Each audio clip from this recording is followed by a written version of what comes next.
Welcome today to Real Stories, Real Change. And today we're talking to Sara Yearwood. Sarah, just tell us where you are in the UK at the moment. Okay, I'm in Flitwick in Bedfordshire in the UK. Lovely, and welcome today. It's really Thank you. lovely to have you here. Lovely. So, Sarah and I first actually met probably around 10 years ago now, something Yeah. like that. But we haven't really, we've only been in touch on Facebook since then. So I'm really looking forward to hearing, Sarah, some of what's happened in the interim. So just tell us a little bit about what was life like before, the change that you want to talk about. Yeah, so it is back 10 years ago. So it's quite fitting, really, that I'm talking to you about this. So 10 years ago, life was, I thought, okay, it was routine. It was tough in many ways because it's balancing family life with working and all of the things that come with that. I was in a relatively new marriage, but still navigating the difficulties from a split relationship in terms of the girls going back and forth to their dad and the things that brought about kind of some of the challenges and upset as a result of that. So I thought I had it all under control. I guess for me, it was just about being busy and doing everything on a day-to-day basis, school, work, home. So it was okay. So for me, it was about, I guess, being in control or feeling in control of everything and just juggling all of those many things that so many of us women do in life and just doing day by day, really. Yes. Yeah. So what happened? So I guess in the background, there was always emotional upset. There was always quite a lot of angst. There was quite a lot of anxiety. I would get phone calls from particularly my youngest daughter when she was on her way to school. I guess I put that down to just the changes that were going on in life. Her anxiety was quite high, but this particular day when I came home, I walked into the house, my eldest daughter sitting on the stairs, my youngest daughter in the kitchen. I could feel a little bit of tension. However, that wasn't really unusual. I walk sort of in towards the kitchen and my youngest daughter goes, "Oh, Mum, we've cooked tea tonight." I'm like, "Oh, fantastic. What a lovely thing to do. Okay, are you going to serve up whilst I go and get changed?" Or, no, Mum, we've already eaten. "Oh, okay." I go, "All right, that's fine." Sit down, eat dinner, walk back into the kitchen with my empty plate. But Grace is still standing in the kitchen. And I must have said something to her, like, "What's up?" or "How are you?" But at that moment, she wasn't there. She looked straight through me with really hollow eyes. I couldn't see Grace. All I could see was this shell of a person. And then this voice on the stairs from my other daughter saying, "You've got to take her to the hospital, Mum." And I'm like, what on earth is going on? And I guess then there was just a little bit of, oh, how have I not seen this? How have I not noticed? How have I missed this? And who am I going to call? Because my husband is working away Monday to Friday. He is my absolute go to rock. He's not here. Who am I going to ring? Who's not going to judge me? Who's not going to ask me too many questions? Who's not going to be expecting me to come up with all of these explanations about what's going on? I called my brother. I don't speak to him very often, but I called my brother and he came round and picked us up. So I guess that was the turning point. Really just seeing this shell of a girl in front of me and heading off to A&E and not returning with her that night. Real kind of like, wow, wake up. Yeah. What is going on? So that to me is the turning point. I guess the shift, the challenges is just trying to talk to people that really didn't understand. Who understands what an eating disorder is? Who understands what anorexia really means? Because to a lot of people, that's just about food. Well, as you learn along this process, that it's least about food, really. It's all about control. But food is the one thing that can be controlled. So I guess for me, it was about how was I going to stay as Sarah whilst I navigated this process. And it was actually my husband, Pat, that said that to me, that you need to make sure you stay as you, because at some point, this will have an outcome. whatever that is and whatever that looks like, you've got to keep a little bit of you in here. That's really hard because everything cries out to go, I just want to be mum. I just want to do everything. I want to fix everything. So how do I do that? How do I now detach myself and allow the experts to take this on? Stay as Sarah in amongst all of this anxiety, the angst that's hitting every member that's close to us, really, every part of the family. But putting my faith in the experts and just, I guess, just knowing that I couldn't fix this. This wasn't something I could do. I could just be there. So I guess for me, the people that helped me most was my husband. He was my rock, my shoulder to cry on, my reasoning behind everything else that was just being thrown up in the air. I guess I was faced with lots of challenges in terms of people judging me as a mum, like, how did you not notice? Or and at the time it just feels like, you know, everything's against you. So you end up picking out the few people that do help you along the way. And as I say, Pat was my reason. Despite working at home, I had to navigate a little bit of a different routine in this, in terms of trying to balance work with being at the hospital and helping and doing all that kind of support. I guess, yeah, I mean, I did end up reading a really good book, Caring for a Loved One with an Eating Disorder, which kind of helped me understand what kind of carer I was to Grace, because they and Grace still calls me her dolphin, that I still nudge her at really difficult times. I still am there behind her, gently pushing, but not giving her the answers. I guess for me, I learned very early on, and I actually think, Kimberly, I remembered this morning you coming to my side at one point and saying, can I just say what an inspiration you are? And I think in that moment I was like, well, what do you mean? Because this is awful. But I do remember you saying to me, I've watched you and listened to you talking to Grace, and I think it's amazing.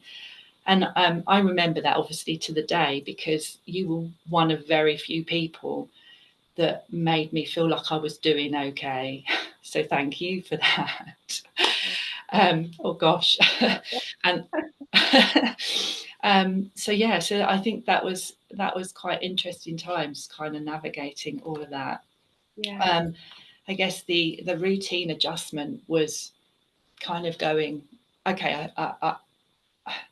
I need to go to work to continue to be Sarah, however hard this is, because as a mother, everything cries out to just be with your child. And just, I mean, she's 15, she's still a child, but she seemed like she was only about 10 or 11 because she was a shell of a girl. I went to work, I came home, I ate, I went up to the hospital. I supported Grace in the only way I knew how at that point, was to perhaps sit with her, take her to the bathroom, give her a bath that night, put her back to bed, just cuddle her until she was ready to go to sleep. And then I'd come home, get prepared for the following morning, see if my other daughter needed anything. And then we were up doing the same thing the next day. And this went on for several weeks until the decision was made to then move her to an eating disorder unit. And that obviously becomes another story. But I think in terms of the journey, and the mindset, I think I realised coming out this other side of this, and as the years go on and the more I am involved in other things, is that actually how much strength and resilience I had, actually how much I did do okay. I think if I was to look back, I would be less hard on myself, and I would care less about what other people thought of me, or the judgments they made about me. Why didn't you give up work? Why weren't you there all the time? Why didn't you sit with her night and day? You know, I had another daughter with mental health issues at the time. Yes, she was a bit older, but again, you know, there is a bit of a balance that was required. And at the end of the day, I think handing over my faith to the experts was the best thing that I ever did, and the best thing and the best outcome for Grace, because it made her fight even harder to be back with us. Mm, mm. Um, Yeah. yeah. Can I just ask you on that? What um, you said about keeping Sarah. What did you do specifically? Do you remember doing anything specifically to try and keep control of, who you are as well, and not just be swallowed up with the whole situation? Um, well, it's interesting actually, because there goes another kind of moment where Sarah seemed to always be defined by the job she did. That is no longer the case, but in that moment and in that time frame, keeping Sarah was actually just going to work and being that person. That was all she was. Yeah. And again, 10 years later, that's evolved considerably, but another story. But that's all, yeah, just. Um, And how the journey from there, from those early difficult days, how's it gone since then? um, well, I think amazing. I mean, Grace herself has turned out to be a phenomenal young woman. Um, 10 years on, you wouldn't ever look and think that she'd uh, or was living, if you like, with the eating disorder, because they say that you never quite lose it. But the strength of character that she has, yes, she still gets anxious, but it's about saying to her, that's actually quite normal. People have this. People can get worried about certain things, but she lives on her own. She goes to the gym. She holds down an amazing job, and she's got such an emotional maturity about her. And then the relationship that her and I have got is incredibly strong. And I think again, she will come to me, but she always, like I said, calls me her dolphin, because I kind of know when to push her and when to go, up to you, which Yeah. is effectively what I did with the eating disorder. If you want to get better, that's fine, because it doesn't matter what I want. And I Yeah. think that's where the judgment came from, because I was almost saying to her, you know, you're either you could potentially die from this. Mm. I didn't say that out loud, obviously, but in my head I was thinking, oh my goodness, I've got to know that I'm talking to Grace and not the eating disorder, and hope that this lands really well, because ultimately it was up to her to fight it, because I could want all I wanted for her to get better. And of course I told her that, but I said it won't make any difference if you don't want this. Mm. And I think that was a key turning point for her. But I think actually, if I look back now, that's quite a key turning point to the whole process, because it was very quickly after that we could identify whether I was talking to Grace or whether I was talking to an eating disorder. And then I could say, I'm not talking to the eating disorder today. I'm not interested in anything she's got to say. And the minute I started to differentiate that, Grace started to as well. And I think that helped. Looking back now, that was a phenomenal shift in terms of propelling her forward. And Yeah. it's something I ask now, because one of the things I do now is I'm a trustee for an eating disorder charity, and I help facilitate the carer support groups. Um, and that for me is the way I can give something back, the kind of insights that I've gained, and also hope, that the hope that I can give people, that this is a journey and a process. And actually, on quite a few occasions, I have asked the parent, can they differentiate between the eating disorder and the person?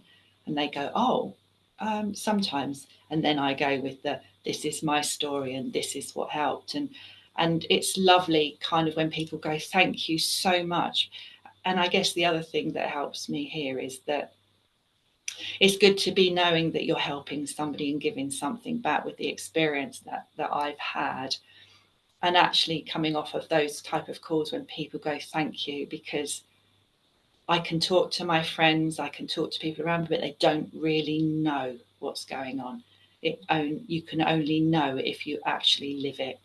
So, so to be able to help people in a similar situation and provide just a few little things that I've learned along the way, little insights and some hope is for me amazing. And I will continue to do that for as long as I possibly can. And my plan is to actually write my journey and my insight as a carer Yeah, as a result of that. yeah, yeah. I just want to go back to something that you really talked about that I think is so hard as a parent. Is you want to make it all better. Yes. You just want your child to be happy. How did you find that strength to almost, step back and say, well, I might want this, but you've got to want it. Where did that come from? I don't actually think I know. I think only the fact that my husband was my voice in terms of you need to hang on to you. You need to hang on to you. And I think in that moment, when I went up the hospital that evening, that particular evening, when Grace turned around to me and said, they want me to go into an eating disorder unit. And I kind of remember a sharp intake of breath, and that's pretty much all I do remember. And then she said to me, shall I go? And I think a part of me was so exhausted at this time. I probably had a little bit of, oh, here we go again, another decision. I can't. And I think maybe that just inside of me was like, well, this isn't about me. This is about you, Grace. I think that's that kind of a little bit of a realization. Mm. Nothing to do with me. This is nothing to do with me, Grace. And yeah, that was hard because I do remember landing that it's up to you, because if you want to get better. And I remember a bit of me then going into myself going, oh my goodness, what have I done? What if that hasn't landed really well? What if she gives up? Now I remember walking out of the room and standing in the corridor crying, thinking, I do hope I've landed that with grace and not anorexia tonight, because if anorexia is taking charge here, I've lost her. So yeah, I don't particularly know where the strength came from, only possibly from a exhausted point of view. And Yeah, actually, yeah, yeah, realizing this wasn't anything to do with me. I had no control over this. So, as yeah, controlling as I wanted to be about life and having things in order, I absolutely did not have any control over this. yeah. And you talked about differentiating between speaking to the eating disorder and speaking to Grace. How do you know the difference? I think I saw it in her eyes. I think I saw Grace. I could feel her little personality, and they were only snippets. And then the anger and the attacking kind, and Grace was never like that. She was such a soft little soul and very sensitive, that the anger and the aggressiveness that came in the tone was definitely not. I mean, I'll be honest, there were times when I was like, oh, we're talking to a teenager, a young teenager here. So, and I think I do remember having that conversation with Grace. I don't know whether you are just being an angry teenager, but I think, but that was probably pre her being hospitalised. I think once she was in hospital and I could see her vulnerability, I think there was definitely the anger and the angst that came out was definitely more of a, yeah, the eating disorder. And I would literally say, I'm not talking to the eating disorder. Yeah. Yeah. So it's been a long journey. What would you say, looking back, are the sort of the key lessons for you that you've learned, or that you have made you, the situation you're in today, the strong person you are? Yeah. So again, I cannot control everything. Is very, very key. Um, Actually, I need to be less hard on myself. Mm. I think I've always put a very high expectation on myself for everything. But actually, it's okay not to be okay. It was okay to be in floods of tears. It was okay not to know, because I didn't know. This was new. This was new to all of us. So it was okay for me not to know, and it was okay for me to put my faith in the experts, because that's what they were there for. And it was okay for me to step back and let them take charge. And that it didn't. Well, I guess the other thing I've really learned is actually my job doesn't define who I am. I'm much more than that, because of the experience I have. And I think navigating the journey and with the what comes along the way and the things that come out, in counselling for grace and conversations that, you know, even I had with the carers and the support staff, learned an awful lot about how I reacted to situations. So I learned a lot about how I had held on to things and beliefs that actually probably didn't serve me well. I would say now that I'm more, more likely to just go, oh, actually, just stop a minute, just stop. I need some help. I'm overwhelmed. I can't do all of this. But I would also, yeah, like I say, probably care less about what other people thought about me, because they weren't important, and just really hone in on the people that do care about me and the people that are there to support me and will continue to be there to support and love me. Actually, all the other people that judge me don't matter. And I think looking back, I would tell myself, forget about that. You've got enough going on. Doesn't matter what they think. I think in that moment of just emotional turmoil, it's very hard sometimes to just sift through what is truth, fact, or just stuff. Yeah, yeah. Yeah, Well, thank you for sharing this journey and this story. You know, you were an inspiration to me in the early days, but you were also bless you. an inspiration to me over the years as I've watched this journey unfold. So I really Thank you, appreciate you Kimberly. sharing it. Thank you. It's been so lovely to talk to you, Kimberly, and finally catch up. And been great to watch yours and Phil's journey too. So